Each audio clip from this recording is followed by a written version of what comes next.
ഇന്ന് ചെവിയോർത്താൽ കേൾക്കാൻ കഴിയുന്നത് മനുഷ്യനിർമ്മിത ശബ്ദം മാത്രം.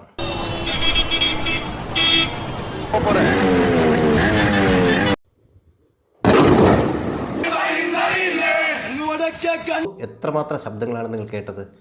ഈ ശബ്ദങ്ങൾക്കിടയിൽ പ്രകൃതിയുടെ ശബ്ദം മങ്ങിപ്പോകുന്നു അല്ലെങ്കിൽ നിലയ്ക്കുന്നു. എൻ്റെ ഒരു ചെറിയൊരു ആശങ്ക ഞാൻ നിങ്ങളുമായി പങ്കുവയ്ക്കുകയാണ്. നമുക്കറിയാം, പ്രകൃതിക്ക് ഒരു ശബ്ദമുണ്ട്. ഒരു ശബ്ദമല്ല, 1000 ശബ്ദങ്ങൾ. പ്രകൃതിയിലെ ജീവജാലങ്ങൾക്കും വേറിട്ട ശബ്ദങ്ങളുണ്ട്.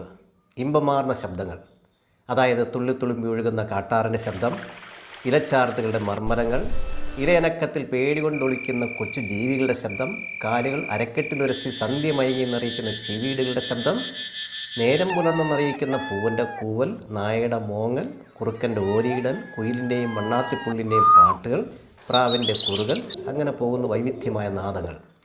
നോക്കൂ, പ്രകൃതിയിലെ ശബ്ദ വൈവിധ്യങ്ങൾക്ക് ഒരു താളമുണ്ട്, രാഗമുണ്ട്, ലയമുണ്ട്. ചിലതൊക്കെ അരോചകമാണെങ്കിലും ഏറെയും കർണപുടങ്ങളിൽ തഴിയൊഴുകുന്ന ഇമ്പമാർന്ന ശബ്ദങ്ങളാണ്.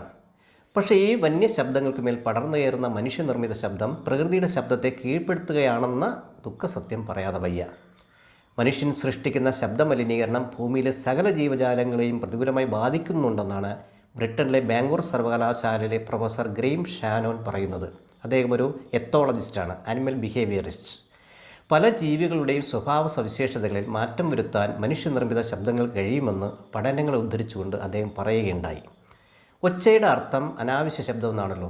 ശബ്ദം ഒരു പ്രത്യേക ആവൃത്തിക്ക് മേലെ, അതായത് തരംഗ ദൈർഘ്യത്തിന് മേലെ ആകുമ്പോഴാണ് ഒച്ചയാകുന്നത്. ശബ്ദമലിനീകരണം ഉറുമ്പ് മുതൽ നീലത്തിമിംഗലം വരെയുള്ള ജീവജാലങ്ങളെ അസ്വസ്ഥരാക്കുന്നു എന്നാണ് പഠനങ്ങൾ വെളിപ്പെടുത്തുന്നത്. ഇന്ന് ഭൂമുഖത്തുള്ള സകല ജീവജാലങ്ങളുടെയും സ്വഭാവ സവിശേഷതകൾ മാറിയെന്നും അതിന് കാരണം മനുഷ്യനിർമ്മിത ശബ്ദമാണെന്നും പഠനങ്ങൾ സൂചിപ്പിക്കുന്നുണ്ട്. ശരിയാണ്, ചെറിയൊരു ഉദാഹരണം പറയാം. വാഹനങ്ങൾ തേരാപ്പാര ഒഴുകുന്ന ടാറിട്ട റോഡിൽ കൈകളിൽ തലച്ചാച്ചുറങ്ങുന്ന നായയുടെ മുന്നിലെത്തി എയർ ഹോൺ മുഴക്കിയാൽ പോലും അത് അനങ്ങുകയോ കേട്ട ഭാവം കാണിക്കുകയോ ചെയ്യില്ല. പിന്നെയോ ഉള്ള സ്ഥലത്തുകൂടി വേണമെങ്കിൽ പൊയ്ക്കോ എന്ന മട്ടിൽ കൈകൾ അല്പം പിന്നാക്കം വലിച്ചു തന്നേക്കാം, അതും നിസ്സംഗതയോടെ.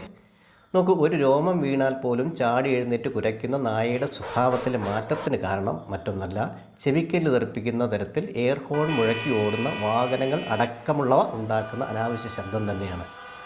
ഒരുപക്ഷെ കതിരാവിടി പൊട്ടിയാലും പൊട്ടാസ് പൊട്ടുന്നത് പോലെ ആയിരിക്കാം നായ്ക്കൾക്ക് ഇപ്പോൾ അനുഭവപ്പെടുന്നത്.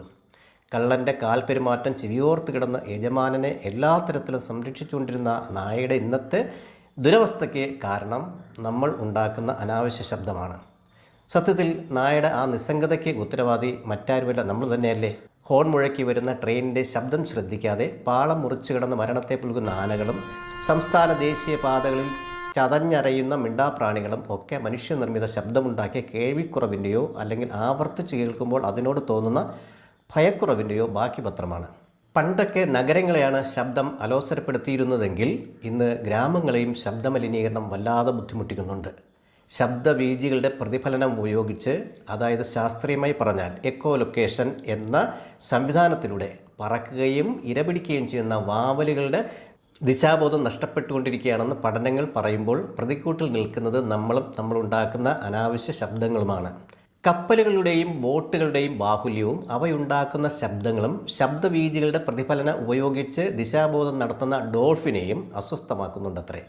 കാരണം ചില ജന്തുക്കൾ പ്രത്യേകതരം ശബ്ദം പുറപ്പെടുവിച്ചാണ് തങ്ങളുടെ മേഖലയിലെ ആധിപത്യം ഉറപ്പാക്കുന്നത്. അവയുടെ വന്യമായ കരച്ചിലിൻ്റെയോ മൂളലിൻ്റെയോ മേൽ നമ്മളുണ്ടാക്കുന്ന ശബ്ദം പടർന്നു കയറിയാൽ അവയ്ക്ക് എങ്ങനെയാണ് സ്വസ്ഥമായി ജീവിക്കാനാവുക? ചില ജീവികളുടെ വംശനാശത്തിന് പോലും ശബ്ദമലിനീകരണം കാരണമാകുന്നത്രേ. അമേരിക്കൻ തീരങ്ങളിൽ കണ്ടുവരുന്ന നോർത്ത് അറ്റ്ലാന്റിക് റൈറ്റ്സ് വെയിൽ എന്ന തിമിംഗലത്തിൻ്റെ വംശം അന്യം നിന്നുകൊണ്ടിരിക്കുകയാണെന്ന് പഠനങ്ങൾ പറയുന്നുണ്ട്. കപ്പലുകളുടെ നിരന്തര സഞ്ചാരമുണ്ടാക്കുന്ന ശബ്ദമാണ് ഇതിന് കാരണം.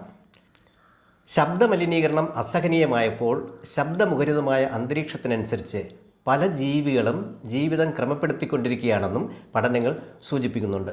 നോക്കൂ, അങ്ങാടിക്കുരുവികളെ കണി കാണാൻ പോലും പറ്റാത്തതിന് കാരണം മറ്റൊന്നല്ല, ശബ്ദമലിനീകരണം തന്നെയാണ്. നേരം പരപരാ വെളുത്തു എന്നറിയിക്കുന്ന കാക്കകളുടെ കരച്ചിലും അന്യം നിൽക്കുകയല്ലേ. പകലിലെ അസഹനീയമായ ശബ്ദം കാരണം നഗരവാസികളായ ചില പക്ഷികൾ തങ്ങളുടെ പാട്ടുകൾ രാത്രികാലത്തേക്കായി ചുരുക്കിയതായും പഠനങ്ങൾ വെളിപ്പെടുത്തുന്നുണ്ട്. ഇണയെ കണ്ടെത്താനും വേട്ടമൃഗങ്ങളിൽ നിന്ന് രക്ഷ നേടാനുമുള്ള ജന്തുക്കളുടെ നൈതിക സ്വഭാവം പോലും മനുഷ്യനിർമ്മിത ശബ്ദം കൊണ്ട് നഷ്ടമായി കൊണ്ടിരിക്കുകയാണെന്ന് വിലയിരുത്തപ്പെടുന്നു. മഴയ്ക്കായുള്ള പേക്കാന്തവളകളുടെ കരച്ചിലും കേൾക്കാനില്ല. ഒക്കെ കരയുന്നുണ്ടാകാം, ഒരുപക്ഷെ നമ്മൾ കേൾക്കാത്തതാകാം. അതുമല്ലെങ്കിൽ പകൽ വെളിച്ചത്തിൽ മെഴുകുതിരി വെട്ടം പോലെ നിഷ്പ്രഭമായി പോകുന്നതായിരിക്കാം.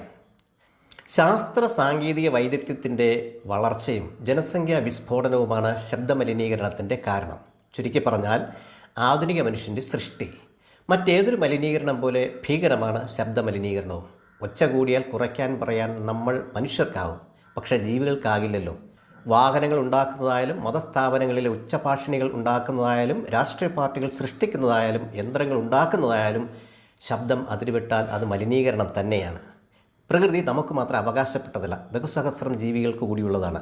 എണ്ണത്തിൽ താരതമ്യേന കുറവുള്ള മനുഷ്യൻ അവൻ്റെ സുഖസൗകര്യങ്ങളെ മാത്രം ആധാരമാക്കി ജീവിക്കുമ്പോൾ അസ്വസ്ഥരാകുന്ന ഒരുപാട് മിണ്ടാപ്രാണികൾ നമുക്ക് ചുറ്റുമുണ്ടെന്ന് തിരിച്ചറിയണം. പ്രകൃതിക്ഷോഭങ്ങളെപ്പോലും മുൻകൂട്ടി അറിഞ്ഞ ചില പ്രത്യേകതര ശബ്ദങ്ങളിലൂടെ മുന്നറിയിപ്പ് തരാനുള്ള ജന്തുക്കളുടെ ശബ്ദത്തെ നമ്മുടെ ശബ്ദം കൊണ്ട് കീഴ്പ്പെടുത്താൻ ശ്രമിക്കരുത്. അത് സ്വന്തം കാൽച്ചുവട്ടിലെ മണ്ണൊലിപ്പിച്ച് കളയുന്നതിന് സമമായിരിക്കും. സംഗീതത്തിന് നമ്മുടെ മനസ്സിനെ കുളിർപ്പിക്കാനാകും. എത്ര ഉയരത്തിലെത്തിയാലും നമ്മൾ മനുഷ്യർ അസ്വസ്ഥരാണ്. കാരണം പിരിമുറുക്കം നമ്മൾക്കൊപ്പമുണ്ട്. പിരിമുറുക്കം പിടിമുറുക്കാതിരിക്കാൻ അല്പം തെളിഞ്ഞ ശബ്ദം, അല്പം സംഗീതം നല്ലതാണ്. അതിന് പ്രകൃതിയുടെ ശബ്ദം തന്നെ ധാരാളം. വെള്ളിക്കൊലിച്ചിട്ട് തുള്ളിത്തുളുമ്പൊഴുകുന്ന കാട്ടരുവിയുടെ ശബ്ദം, ഇലകളെ തഴുകി ഒഴുകുന്ന മന്ദമാരുതൻ്റെ കേൾക്കാത്ത നേർത്ത ശബ്ദം, അങ്ങ് ദൂരെ കാണാമറയത്ത് മരക്കൊമ്പിൽ ഇണയ്ക്കൊപ്പമിരുന്ന് ശ്രുതിമീട്ടുന്ന പേരറിയാക്കിളിയുടെ നേർത്ത ശബ്ദം, അന്തിക്ക് പറമ്പിന്ന് കേൾക്കുന്ന ചീവീടുകളുടെ ശബ്ദം ഒക്കെ നമ്മുടെ മനസ്സിനെ തരളിതമാക്കാൻ പോകുന്നതാണ്. ബീഥോവൻ്റെ സംഗീതം പോലെ മധുരവുമാണ്. അതുകൊണ്ട് നമ്മുടെ ഒച്ച കുറച്ച് പ്രകൃതിയുടെ ശബ്ദത്തിനായി ഇനി നമുക്ക് കാതോർക്കാം. നന്ദി.